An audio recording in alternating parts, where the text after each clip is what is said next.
It is your favorite time of year. Net Worth by Age on the Money Guy Show. It's Brian Preston, the Money Guy. That's right, Brian. This is one of the shows that we get the absolute most excited about because one of our favorite things in the world to do is to do our annual net worth every year. And as we think about that, one of the questions we all have, I think it's just human nature, is, okay, where am I? How do I stack up to my peers? And is there some sort of metric that could let me know, like, am I ahead of the curve? Am I behind the curve? Or I don't even know where the curve is. And so we hope through our Net Worth by Age shows, we can give you some insight into where you are and also maybe what you should be focusing on. What I love about the magic that we create, Bo, is that every year it gets better. That's right. And so, like, right now, we're going to go through every decade, and we're going to tell you what you need to focus on with your net worth statement. We're also going to tell you what it takes to be a financial mutant. And I love how we've laid out all the data points this year so you can be aspirational, but also take inventory of where you are. This is going to be helpful no matter where you are in your wealth journey. So I think with that, let's jump right in. And we always like to start kind of at the beginning because when it comes to doing your net worth, we think it's most valuable when you start at the very beginning of your financial journey. So we've just titled the 20s, the decade for 20-year-olds, starting your journey. Anybody who is watching this, if you're in your 20s, get excited. Yep. Because look, I don't consider myself a jealous personality. Sure. I just don't. I mean, I've never been one that has FOMO or feels like I need to look at something and wish that I had something somebody else has. But I will tell you, I am slightly green-hued in the fact that 20-year-olds have so much opportunity that every dollar that comes into their possession can turn into incredible things. So if you are anybody, I don't care if you come from humble beginnings, I don't care if you came from poverty, you can be rich if you will utilize and maximize every dollar that comes into your possession. And so one of the ways that you track that you're knowing you're doing that well, is by doing an annual net worth statement, even if you're in your 20s, even if you're at the beginning of the journey. And so the question you're probably asked, okay, well, I'm starting out. You know, what should I focus on my net worth statement? What should I be excited about? Well, in our opinion, it's the assets column. Now, yeah, maybe you don't have a ton, but perhaps you have a car that you've paid for. Maybe you've opened your very first Roth IRA. Maybe you're someone in your 20s and you made your first home purchase. Even though you may not feel like you're wealthy or you don't feel like you've won the financial game yet, odds are you do have some assets that you can list, even if it's only an emergency fund or even if it's only having your deductibles covered, you have assets that you get to put on your net worth statement. I think a lot of people watch our content, especially if you're in your 20s, and you hear us say you need to be saving and investing 20 to 25% for the future. A few of you, you're going to be like, that's too aspirational. There's no way I could do that. And I get that. And that's why I'm telling you, don't let the fact that the goal is at this level and you're here currently, because we've all been poor. We've all had low incomes where, you know, even right after college with a great education, you're just not reaching your full maximum earning potential because you have to build your expertise. So it might take a while. I'm just telling you, make sure you don't let a decade pass where you didn't start putting something towards your army of dollar bills. I don't care. It's so easy right now to put $50, $100, $200 a month. Just make something happen in your financial and investment life. And if you're trying to answer that question, okay, I want to start, but I don't know where to start, we have a free deliverable available for you. If you go to moneyguy.com/resources, we have a quick one-pager that walks you through our financial order of operations. With the next dollar that you save, where should you put it? It is 100% free. It is out on our website. Go check that out so you can check some of those boxes like, have I covered my deductibles? Am I getting my free employer match? Should I start thinking about Roths and HSAs? When do my retirement accounts come in? It will walk you through when and how to start on your asset building journey. Yeah, I like that it helps you navigate that whole asset versus liabilities and where your next dollar should go. And that actually leads me to Here's a siren song that I want everyone to avoid in their 20s, because I get it. A lot of you go to college, you go to high school, you graduate high school, you're in college, and you feel like, oh my goodness, I have, since I was a kid, I have invested so much in myself. It is my turn to actually be rewarded for all my hard pay work. myself for all my And that's hard why you see, and so much of our society is set up this way too, because we do have so many celebrations after you graduate college or high school even, that this is your time. This is the go be your best version of yourself. And that usually means special, deals on new cars, on making sure that you can get store credit cards and everything else to fake a life of abundance and success. The problem is it's all fake. That's right. And that's what I want to encourage everyone. Have a healthy relationship with debt as early as possible, because that is going to be the force that takes compounding growth, which is actually going to be the secret recipe to your riches and wealth in the future. But if you get in debt before you even leave the starting gates, you will have compounding growth working against you. But look, sometimes it's an unavoidable circumstance. So when you are doing your net worth statement, if you want to use our template that's available at learn.moneyguy.com, you'll see there is a liability section on there. And perhaps you are someone who had to go get student loans. And that's okay. On your net worth statement is where you're going to see that. Or maybe you bought your first house and you likely could not pay cash. You're going to have a mortgage. That's going to fall in the liability section.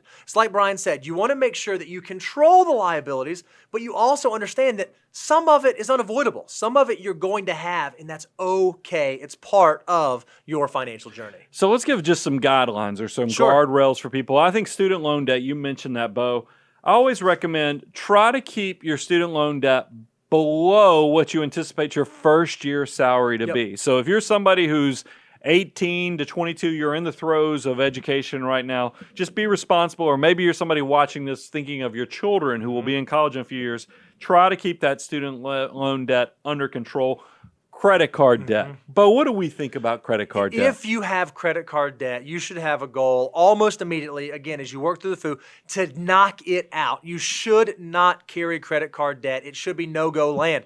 It's okay to use credit cards. It's okay to have them as a tool in your financial tool belt. But if you don't have the discipline to be able to pay them off every single month, you shouldn't be using them. You should not have credit card debt. If you see it show up on your net worth statement, that should be an immediate red flag that I've got to get that knocked out. And then I've already mentioned it, but I want to go a little deeper.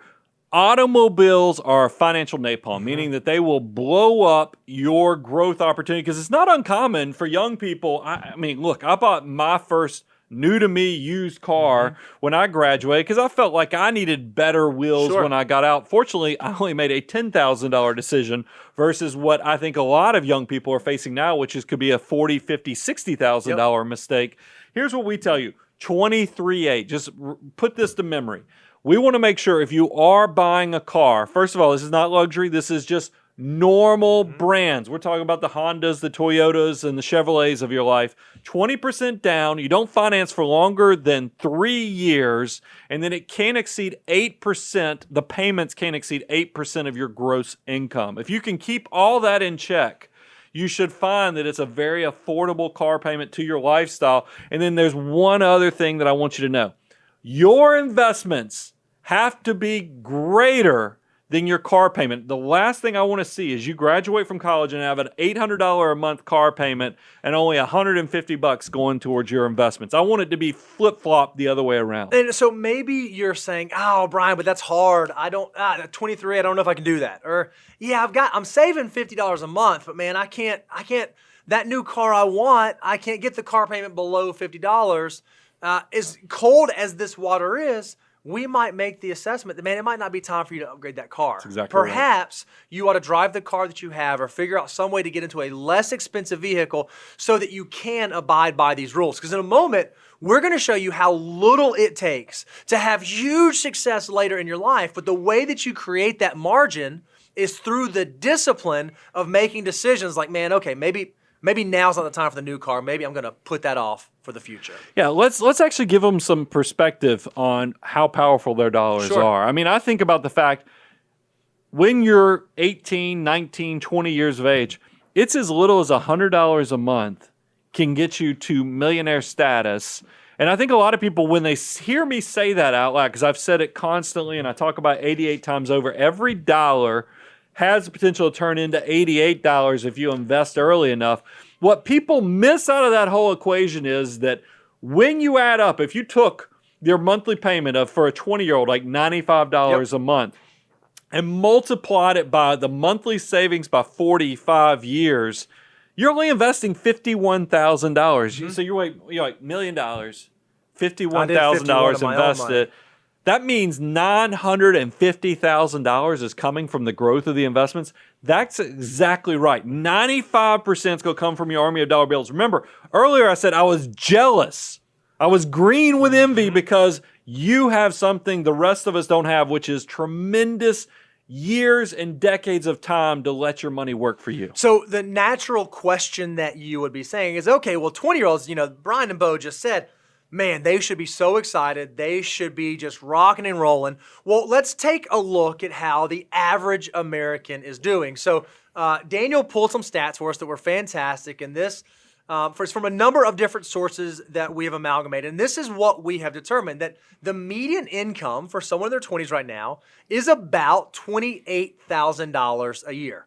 Well, if you look at the median net worth for someone in their 20s, it's about $7,864. And so the question you have is, okay, well, is that good? Is that not good? Remember, we have a formula. It's a little bit of a take on the Money Guy, the Millionaire Next Door formula. We call it the Money Guy Wealth Formula, where you want to determine if you're an average accumulator of wealth or if you're a prodigious accumulator of wealth. So you take your age times your income and divide by 10 plus the number of years until you get to 40. And if your mind just went buggy, don't worry. Don't worry, we have it. We're going to show it to you in a second.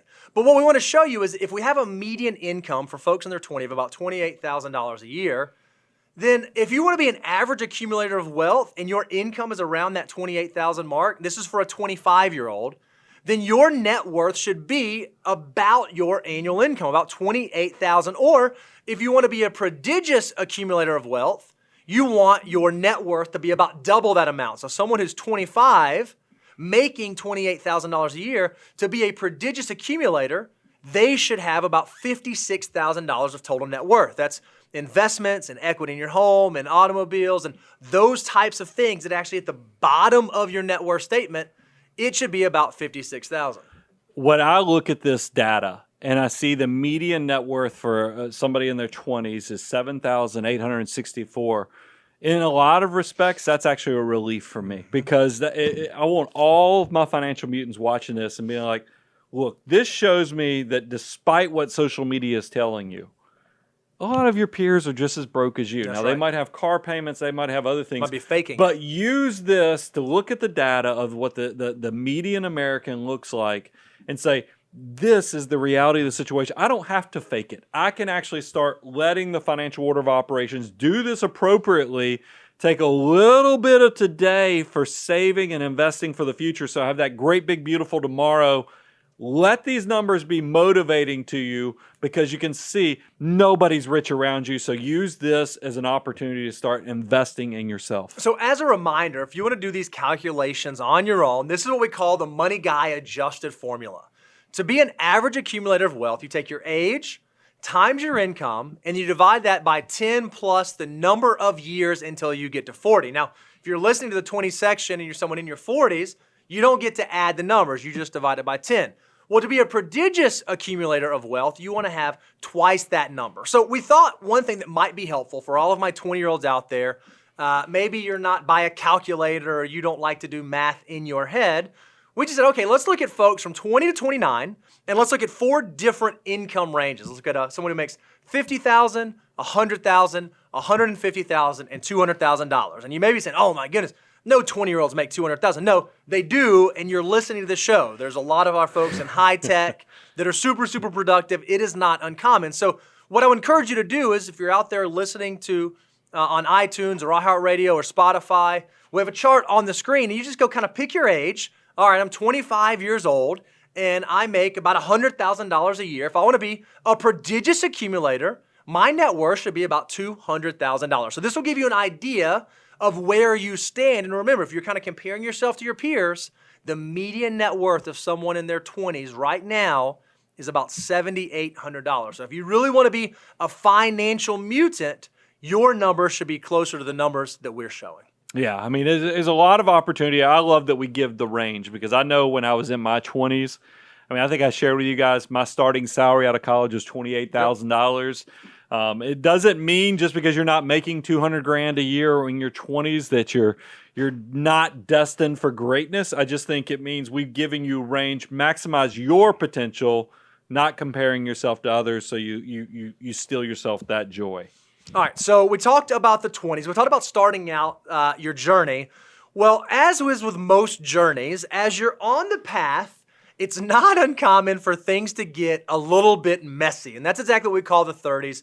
We call it the messy middle. Yeah, there's a lot of debate in the content meeting about this because we have used this before, and I like it because I've shared, and I feel like so much of the world and social media is telling everybody what they aspirationally should look like. And that, in a lot of ways, that creates shame and frustration from the reality that we all live in, because we call it the messy middle because, yes, in your 30s, you're figuring out career stuff a lot more, but that also means you have more responsibility. You're probably facing, you got married, you might be buying that first house, y'all might be thinking about or having grown a family, and all those things that happen pull on your time, your emotions, your financial resources, and it's overwhelming. I mean, we see people, and I know a lot of you go feel like I'm talking directly to you, and we are, because we've all experienced it. I want you to know it's going to get better.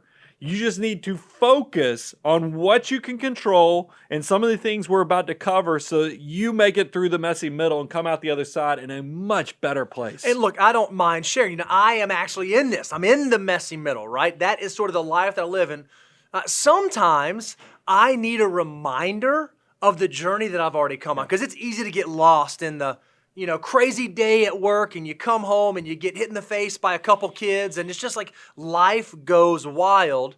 You forget all the hard work that you've put in. So one of the things that we've put on our net worth statement, on the dashboard, that I think is maybe one of the most valuable things we've done, if you want a copy of yours, you can go to learn.moneyguide.com, is we actually show your net worth over time. Yeah. Because if you started back in your 20s tracking your net worth, what you've likely seen now is your assets have started to maybe increase. Your liquid assets, those things that you could actually get your hands on, have likely started to increase. Your liabilities hopefully have started to decrease, or maybe not. Maybe those have continued going up as well. But when you look at the differential, the difference in your assets and your liabilities, you can see that net worth, that thing that you're trying to build, is slowly ticking up over time, and you can take a breath and say, yeah, I did it. I'm doing okay. I'm moving in the right direction. I know life is crazy, but what I am doing is mattering, and it's moving me towards my ultimate goals. So you were very comforting and you were very nice in what you said. I'm going to be a little harder on our 30-somethings because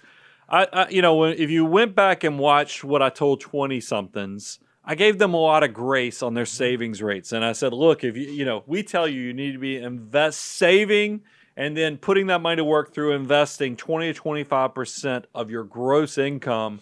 And I said, look, in your 20s, you're probably not there because you're just figuring out this whole career journey. You 30-somethings, you need to be saving and investing 20 to 25%. I hate to give you the tough love, but I do think you're now old enough that it's required for your 50-year-old self to look at you and go, thank you, job well done, versus looking at you and going, what were you doing? I mean, how did you blow your 20s and then even your 30s, which was your redemption tour moment where you could have gotten this right?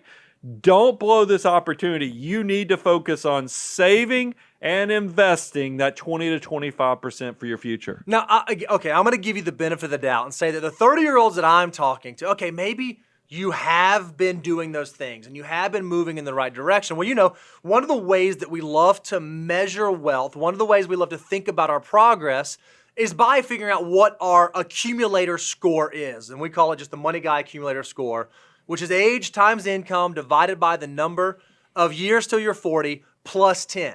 Well, we think that's such a valuable metric for you to keep track of. It's something that should stay so top of mind, in front of mind, that on our dashboard, on the net worth template that we're making available, we actually track your Money Guy accumulator score. So if you're somebody in your 30s, this is probably something you're going to hone in on, because when you first started doing it, you were probably well below 1. You weren't even an average accumulator of wealth, but maybe now you're getting close to that 1 level where you're an average accumulator, and hopefully you're moving closer and closer to where you're a 2.0, which will be a prodigious accumulator of wealth. I think in your 30s is when you actually start to feel like, oh man, this is working. This thing that the guys talk about is actually moving me in the direction that I want to be moving. We've spent a lot of time talking about the actual number components of your net worth statement and how you do the assets, you do the liabilities.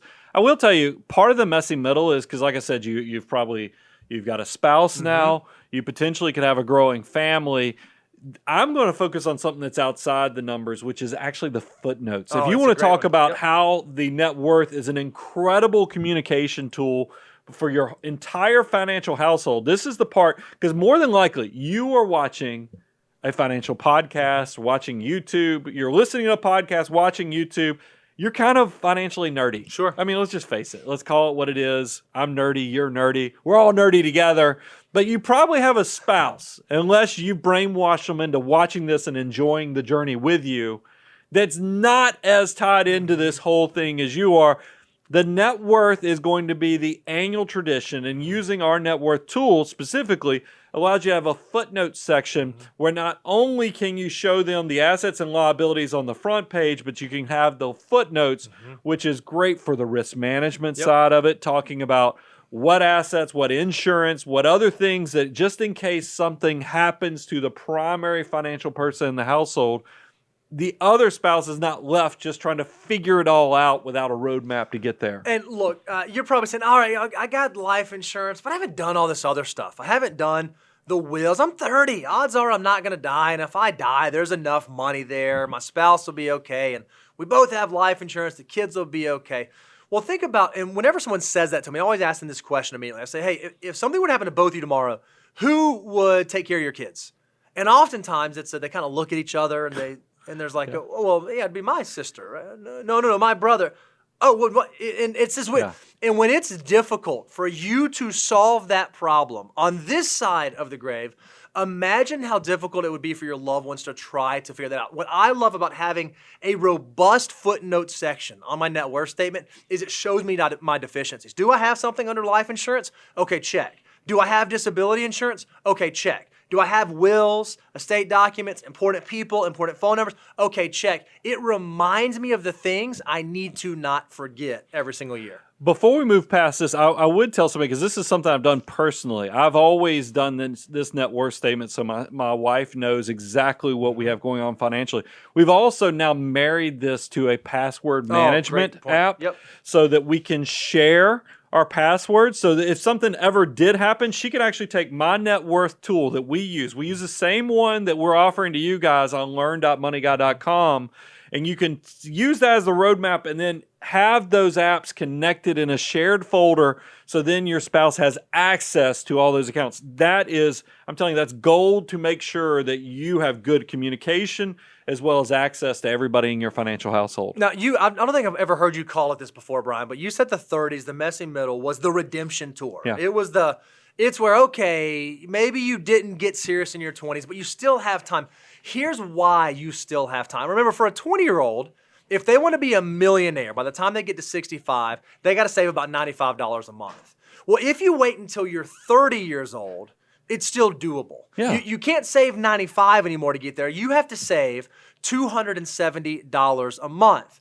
But if you do that, and you do that consistently from the time you turn 30 all the way until the time you turn 65, when you get to retirement, you can be a millionaire. I think it's worth also highlighting, because I just love showing people the power of compounding growth, is that once again, even though it's not as great as the 20-year-old that's doing $95 a month that could turn into $1 million, a 30-year-old doing $270 a month, if you do that for the 35 years into the future, you've only really invested $113,000.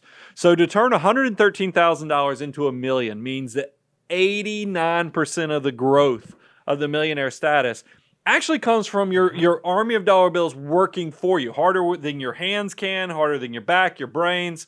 Guys, that's why we call it the redemption tours, because that is still incredible. To get 90% growth, or right under 90% growth, means you should get excited that your dollar, every dollar that comes into your possession can turn into something pretty daggum incredible. All right, so the question then, Brian, is, all right, how are our peers doing? If I'm a 30-year-old, how are the other folks same age as me doing? Well, if we look at the median income of 30-year-olds in this country, it's about $47,766.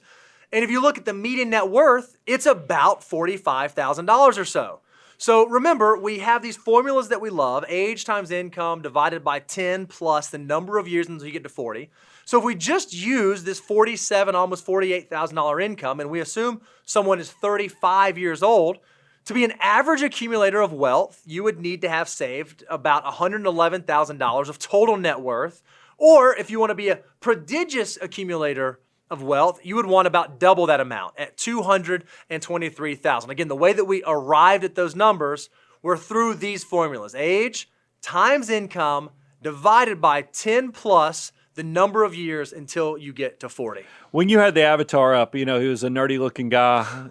I think he might have had Starbucks in his hand or something. He had some coffee in his hand. But in your 30s, you need that. Look, I've already said it. In your 20s, I feel like I'm very grace-filled in the fact that I want you to look at the fact that your peers are broke so that you can control your FOMO, that you need to go boost your lifestyle, and so you can start focusing on what's important. When I see the 30-year-olds and I see how low the American numbers are, I'm kind of saddened by it. It's not as much as I hope it's aspirational. I hope that anybody who's watching this, will use this to know I need to focus on making sure I foundationally am building wealth in the background through saving and investing, minimizing liabilities, so that really your money can do all the hard work in the long term. I feel like that is greatly missed by the majority of Americans out there, unfortunately. You're absolutely right. But it's not missed by all, right? So there are financial mutants out there that are doing this. So if you are in your 30s and you classify as a financial mutant, you want to track sort of how close am I to being that prodigious accumulator of wealth. Again, we just picked every age, 30 to 39. And we looked at 4 different income strata, making $50,000 a year, $100,000 a year, $150,000 a year, $200,000 a year. And then using the formula, this gives you an idea of where you should be at each of these ages and incomes. Remember, the median for someone in the 30s is about $45,000. But if you're a 35-year-old and you make $100,000 a year, you should not be at $45,000 to be a prodigious. You should be at almost $467,000 to be considered a prodigious accumulator of wealth. So you can see lots of opportunity here. I love that we give you the metrics to actually compare and contrast, not just looking at your peers, because I don't want you comparing. I want you to maximize your potential financially, and that's why we are going to load you up with the tools. Remember, you can always go to moneyguy.com/resources for the free deliverables, things that we're showing like in today's show. And then if you really want to accelerate the process, go to learn.moneyguy.com, because that's where we actually have the financial order of operations course, and then even our net worth tool that I think is so powerful in tracking everything we're covering today. So let's talk about something that's I kind of resemble. Well, I know. For a little bit. I just had a birthday. For a little bit. I just had a birthday, and you guys are cruel. Here's what's bad about working at a financial planning firm. As you get close to 50, everybody's like, man, catch up. You're getting close to those catch-up contributions. That's kind of cruel in a lot of ways, because look, I'll go ahead and tell you, I just had a birthday.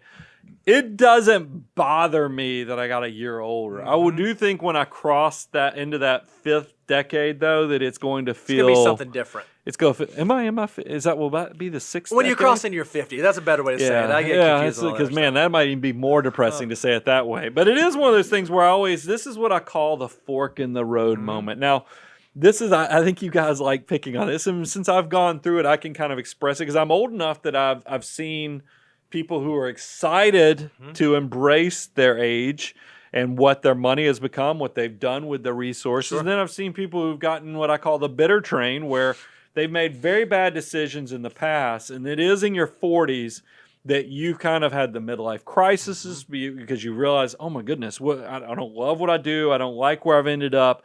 And this is unfortunately the age also where people start poisoning the well on younger generations because they tell everybody, oh, the system's working against you. This is, no, don't. The 40s is the perfect time. And by the way, it's not over. It's not game over. if you are watching this for the first time and you're 42, 43 years old, and you're like, man, how am I going to get this thing out of the ditch? We've got the answers for you, but I will be honest, it's going to be hard work, and you can't shy away from that fact as you're building your financial army. Yeah, it's one of those beautiful things. I think it's Shawshank Redemption, right, where he says, you can either get busy living or get busy dying, right? In your 40s, you are faced with that. I can either get busy thinking about what the next chapter looks like, or I'm going to need to get busy fixing what I did not do for the past couple decades, but you do still have time. So when you go download your net worth template, when you go to learn.moneyguy.com and do that, you'll notice that one of the things in your 40s you start thinking about is maybe you have been building and maybe your wealth has been growing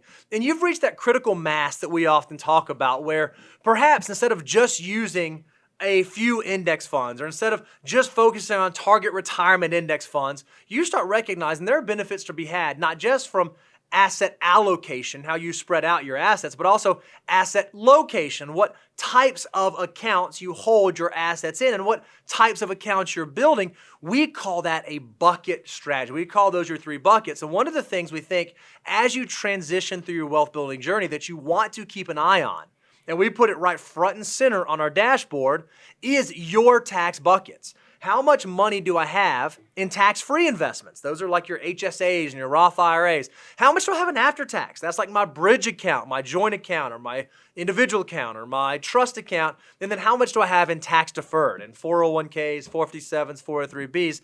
And am I building those buckets in such a way that if I want to retire at 50, I can? Or if I want to retire at 55, I'm structured in a way to efficiently do that.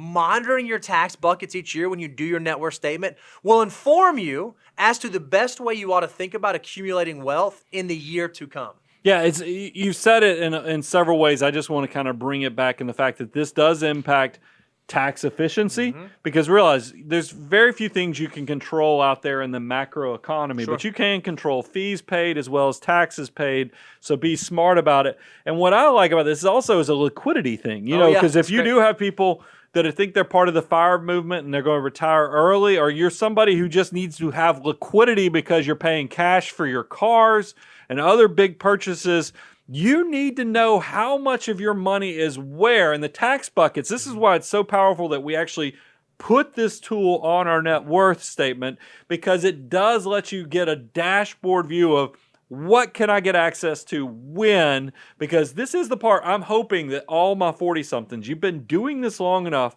that not only do you pay attention to the tax bucket, but you get to see where you are in your journey to abundance, and you actually get to look at the data. I mean, this is the part I love.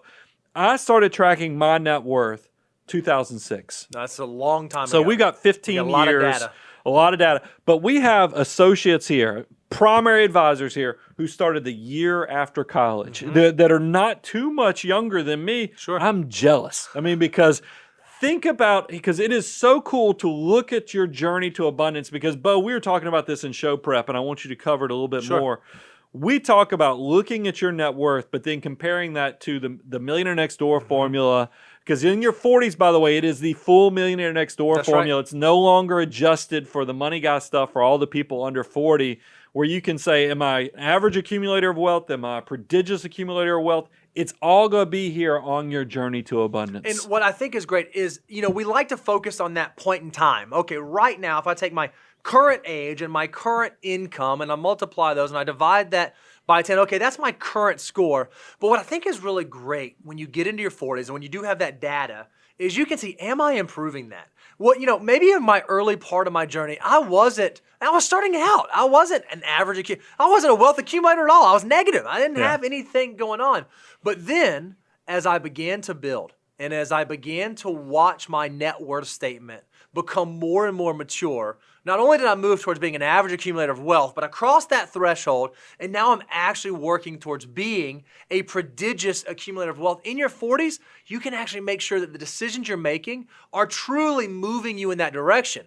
If you start to see this kind of flatlining, you ought to do a self-assessment and say, man, what am I not utilizing my resources as effectively and efficiently as I could be, and what things should I begin changing to get those numbers to start moving up? I think looking at net worth, just taking the 30,000-foot macro view, a lot of people who are watching this might be scared because you're like, I've never done a net worth. I don't even know where the numbers would come out.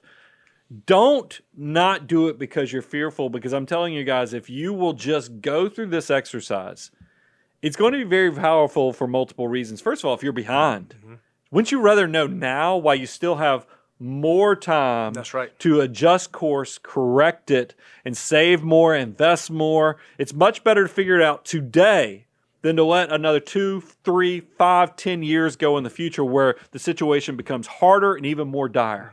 If you're ahead of the curve, I mean, it's good to know answers, good or bad. If you're ahead of the curve, maybe you can do things a little different. You've built enough margin into your life.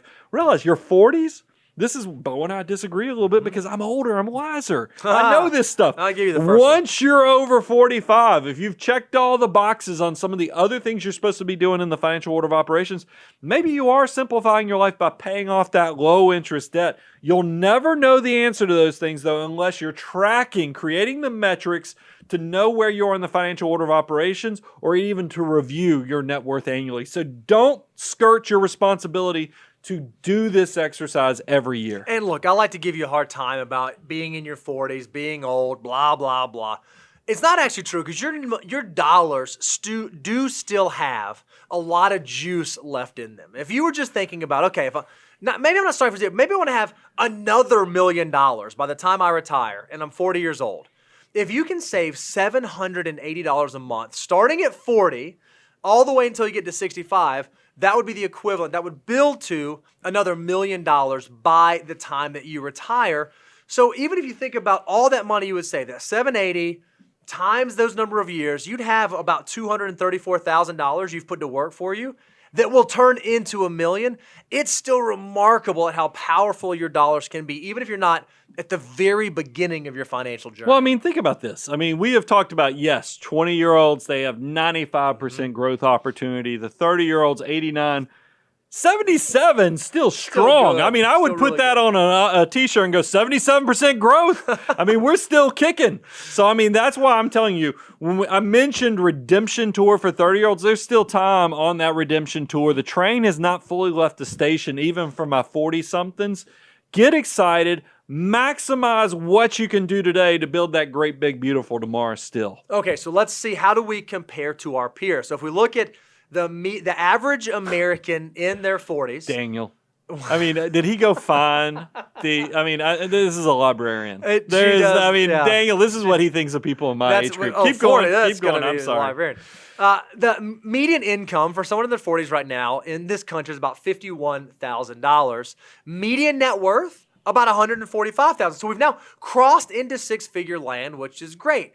However, if we use the formulas that we love using, age times income divided by 10, the Millionaire Next Door formula, at a median income of $51,000, you should have about $231,000 to be what's considered an average accumulator of wealth.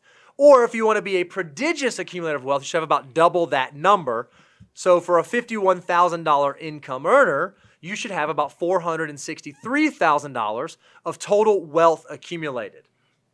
Yeah, I mean, it looks bigger. Those numbers are starting to look bigger. But I got to tell you, as somebody who's going to be approaching retirement in the next 20 years, they better be big. Yep. Because when you're living off the money, you know, you don't get to take, the last thing you want to do is get to retirement and basically burn through the principal of your investments as fast as possible. What you're actually hoping, ideally, is that the money grows upon itself. It kind of is like a self-healing fabric, is that you pull just a little bit out each year, and then that gap fills right nicely right back up every year.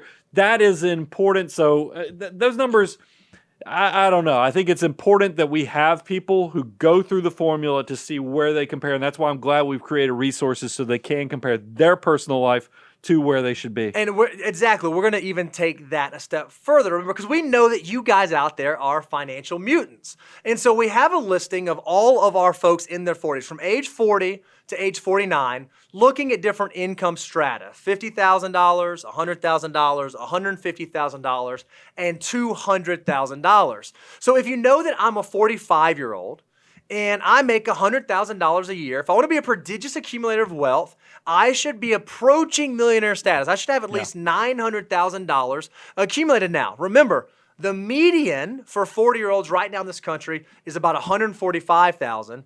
We're telling you that if you make $100,000, we want you to be approaching that millionaire status. So this is a really great tool to figure out about where am I and where should I be moving on my wealth journey. I just noticed, this did not come up in show prep, but if you look at on that 49-year-old column, $100,000 at age 49 equals $980,000 to be a prodigious accumulator of wealth. You and I both know Ramsey Solutions does so much research on when do people cross millionaire status. It's not what Instagram tells you when they show you the people in their thongs over in Bora Bora, you know, their 30-year-old living their, or 25-year-old living their best life ever. Most millionaires reach it at age 49. It first happens in their employer-provided retirement plan, according to Ramsey Solutions. I couldn't believe how good, when I'm sitting here watching, we're doing this show, I'm like, that is exactly what they cover over at Ramsey Solutions. 49-year-old making $100,000 a year crosses into 980 to be a prodigious accumulator of wealth. I love it when the universe is kind of, you see how this all comes together the way it's supposed to. Yeah, it's beautiful. You know, it's interesting how if you listen to like really sound financial information, it all kind of echoes itself. That's for a reason. That's because it works. That's because it's tried and true. So if you are someone out there listening, you're thinking, man, I just want to get started. I hear what you guys are saying. I want to make sure I'm on the right side of this. One of the best things that you can start doing is just start tracking your net worth statement. We've got a tool available for you. You can go to learn.moneyguy.com, check out our tool, and make it an annual tradition so that you can be someone when you do listen to a financial commentator or you are having a conversation with a family member or colleague, you start to hear some of those same wealth-building echoes, and you get to say, oh no, I'm doing that. I've been doing that. I'm on that journey. It's an exciting, exciting thing. So the last decade we want to talk about on today's show is 50s and beyond, but we went ahead and went the optimist route because we are very optimistic. You know, we put this is when you're winning the game. I mean, this is the point where I'm hoping you're like, okay, I need to measure twice. I need to kind of see where we're landing this plane of all the opportunities I have, how I've built financial independence, and hopefully move into that fifth level of wealth, which is abundance. This is the opportunity to celebrate if you have done everything right. We often talk about when we are savers, when we're investors, we're building up this army of dollar bills. But early on, it's just a small little squadron. Perhaps it's not an entire army. What you want to do is continue building it and building it and building it. Well, one of the things you get to do as your wealth increases is you get to look back and say, how powerful is my army of dollar bills? And that's one of the things we've put front and center on the dashboard of our net worth template, where we show you how powerful are my dollars. And this is how we quantify that. We look at the annual change in liquid assets you have divided by your annual income so that you can see what percent of your total annual income did your army of dollar bills grow. And this is what's really, really exciting. And this is the game that Brian and I like to play. If our net worth increases, our liquid assets increase more than 100% of what our annual income was, it was like our portfolio, our army of dollar bills, our net worth machine in that year actually worked harder than we did. Yeah, that's a congratulations moment. When you see on your dashboard of our net worth tool cross 100%, congratulations, because that is a big accomplishment, and that's why we celebrate it. That's why we put it as a metric to keep track of, because that does mean your army of dollar bills worked harder than you actually did through your earned income. That's so powerful, and that's why we also tell you that might be the point, because you are trying to figure out where is financial independence. What are my goals? What's my legacy? What's my why financially? Or maybe you're just so busy you can't do it all yourself, and you don't know what you don't know. That's why we put on our website, it doesn't matter if you go to Abound Wealth, if you go to moneyguy.com, we have a work with us because we want to help you. This is the abundance cycle fulfilled, where we love on you, learn, apply, grow, but you will reach a level of success if you're doing all that we share, that you're going to need somebody to be your co-pilot and help you figure out the next step. And we'll be right there to help you out through that process. And one of the things that we do when we work with clients, we help them answer questions about their financial life. Because when you're in your 50s, there are decisions that you have to start thinking about about like Social Security. When am Yeah. I going to take it and how do I take it? And hey, I've got this pension, and if I retire at this point, when does that come into effect? Well, one of the beautiful things I like is some of those questions for future dated things that we know are going to happen but aren't actually taking place today. We get asked this question all the time, Brian. Where's that go on my net worth statement? How do I account for Social Security? Those are one of the things, those are some of the items that we put on the footnotes page. So we often tell folks, hey, if you haven't taken Social Security, but you know that you're going to have a Social Security benefit, or you have a pension that you're going to have access to when you leave employment, those are all the types of things that you get to put on your footnotes. And I would argue that in your 50s is when those things start to get really, really important, because how those look will impact and dictate some of the decisions you're going to make as you enter into financial independence. You're exactly right. I mean, we talk about Social Security since it's a promise of future income streams, it's not really an asset or a liability. It's more of a promise of future income or cash flows that will offset your living expenses in retirement. So that goes on the footnotes. Same thing with pensions. A lot of you guys, now look, if you have a lump sum option, there's a case to be made, and we would argue that you could put that on your asset side. But if you know it's just a promise of a future string of annuitized payments, that's probably going to be something that goes on your footnotes. So you need to make sure it's properly disclosed. You know what it is. And what I also like, and I think we'd be remiss if we didn't say it, another good part about the footnotes page is because you still need to be thinking about risk management. Yep. You've won the game. Even if you've done it right, you've won the game, but there are things that could derail your financial life. It's important that you are insuring against those things. I mean, you still might have life insurance that's in force. You still, if you're working, go have disability insurance policies.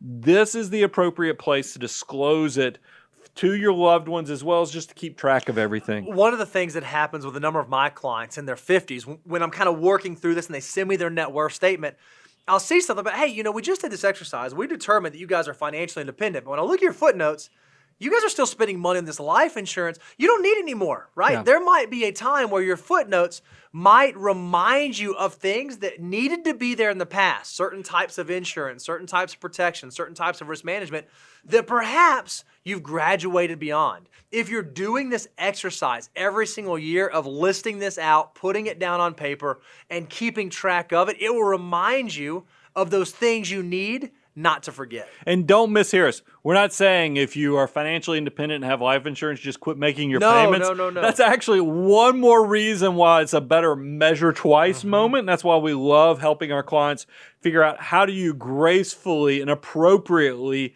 exit some of those insurance policies if you don't need them. Because there is some economic value to that coverage, especially if you bought it while you're young and now you're older, and even though you're rewarded financially that you don't need the protection, you still should take it into account. What's the graceful way to exit this? Now, maybe you're someone who says, okay, I'm in my 50s and I've been tracking and I like it, but I'm just not quite there, and I'm nervous I'm running out of time. I'm nervous that I don't know if I'm going to hit there. It's okay. Take a breath and relax, because you do still have some juice in your numbers. Remember, we showed you that a 20-year-old has tons of juice. $95 over their working career a month can turn into $1 million.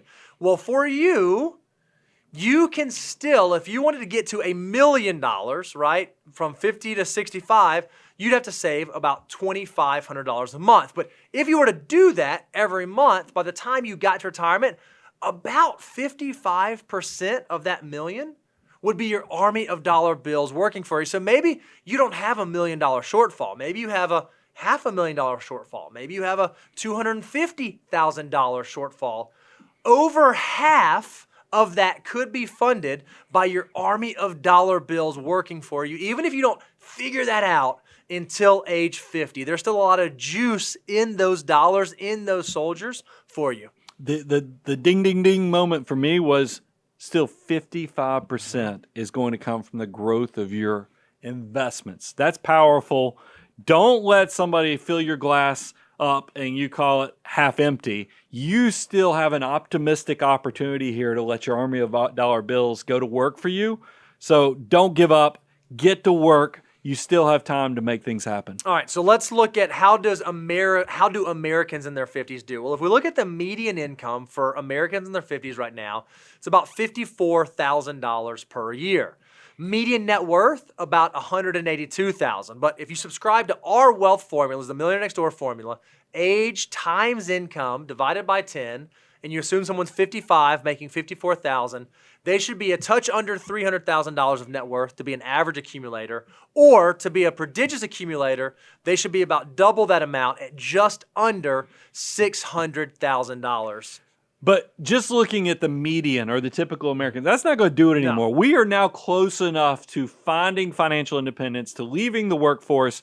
You probably could use our resource to let you figure out, hey, am I a prodigious accumulator of wealth? How close am I? Am I behind or am I ahead? We've got the resource for you. That's exactly right. So if you are a 50 to 59-year-old, we've got a few strata we've looked at, 50,000, 100,000, 150, 200,000. And if you know that you're a 55-year-old making $100,000 a year and you want to be a prodigious accumulator of wealth, your net worth should be about $1.1 million. That's a far cry from the median in America, but being a financial mutant is a far cry from being the average or the median American. You look at and you think about money differently, and that's reflected in your overall net worth and when you look at your overall financial circumstances. We've been covering this all show, and we've been showing little screenshots, 20s, 30s, 40s, 50s.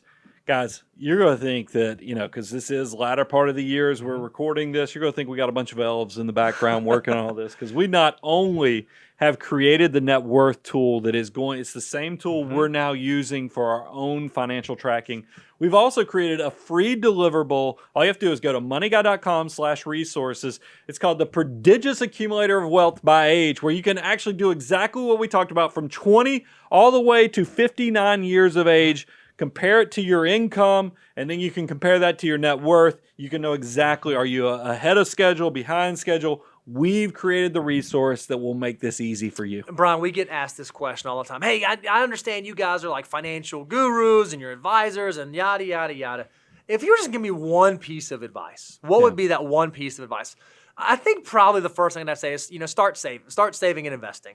But the second piece of advice right after that I would tell people is start doing a net worth statement. Don't let the excuse of, I don't have any money, or I only have debt, or I'm too young, or I don't make enough, or fill in the blank of the excuse. If you will just activate that invisible hand in your mind to do this exercise every single year, I am convinced that you will be blown away with what it looks like 5, 10, 15 years from now. You just said the key thing. It will activate the wealth creation. I always, when I talk about the invisible hand, I'm talking about really this magical thing that's in between your ears, which is your brain. Guys, I've shared this. This analogy sometimes doesn't hit, but I'm old enough that my eyesight's not as well. And when I went to the eye doctor recently, I'm approaching 50. She said we're going to do monovision, where we're going to just correct where one eye will see a far away, one eye will see close up. And I was like, there is no way this will work. That just sounds like you are just creating chaos is what. But you know what? 3 days later, it's like beautiful. Then I'm telling you, you're like, how is that even possible? It's because this brain up here, it can do so much more than you realize. So why wouldn't you also activate that brain so it can work while you're sleeping, while you're building in the background? Start tracking your annual net worth. Start putting your goals, write them down, record them, creating plans for it.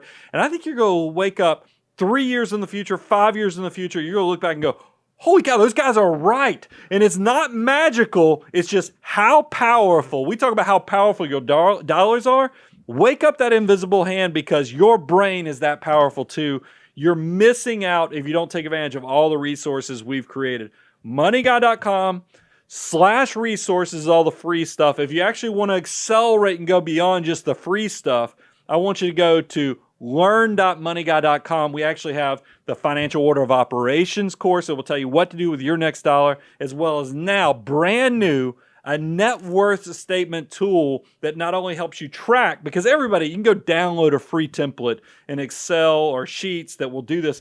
But what we've created is in Excel actually gives you a dashboard with measurable metrics so you can actually use this to navigate your journey. And we want to hear from you. As you start using it, as you start loving it, let us know. If you don't Follow us on Instagram. Follow us on Instagram, interact with us. If you don't follow us on Facebook, follow us on Facebook, interact with us. We want to know how much this is changing your life, and we have a community of financial mutants all around us that would love to hear from you guys as well. So make sure you check it out and then interact with us so we can know what you think about it. So come join us on this journey, our annual tradition of doing the net worth statement. We'll be waiting for you. We'll be here to talk about it. I'm your host, Brian Preston. Mr. Bo Hansen, Money Guy team, out.